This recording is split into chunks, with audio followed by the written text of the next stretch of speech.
Alors, Je vous vous en avez prie. Je vous en prie. entraîné la sélection du Maroc, vous avez entraîné également au Maroc en club, et puis alors, bon, vous avez entraîné de nombreuses sélections africaines. Déjà, votre sentiment sur la progression du Maroc, du foot africain, c'est logique en fait. Est-ce que c'est une anomalie qui est réparée de voir enfin une sélection africaine en demi-finale de Coupe du Monde? Oui, j'ai envie de dire ça. Il était temps, il serait temps que les équipes africaines puissent montrer de quoi elles sont capables. Bien sûr, on avait eu quand même des performances notables en 90 avec le Cameroun. Il y a eu également en 2002, il y avait eu le Sénégal, il y avait eu également le Ghana. Donc c'est vrai que quand on regarde la qualité individuelle des joueurs africains qui évoluent bien souvent dans des clubs majeurs en Europe, on est en droit d'attendre sur le plan collectif que les équipes africaines puissent montrer autre chose qu'elles n'avaient montré.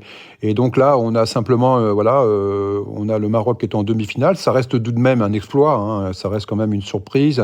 C'est un peu inattendu tout cela.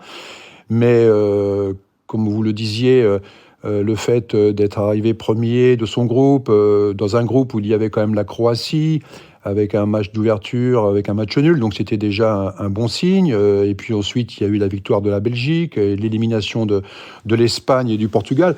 Donc il est évident que ce n'est plus un hasard et que cette performance, il faut la mettre au crédit évidemment d'une dynamique, hein, parce qu'il ne faut pas oublier non plus cet esprit coupe qu'on retrouve notamment dans les coupes nationales. Nous, on a des exemples concrets en Coupe de France. On peut très bien voir un petit Pousset arriver en finale de Coupe de France. Donc il y a effectivement cette enveloppe magique qui entoure les équipes et qui peuvent les faire aller au paradis.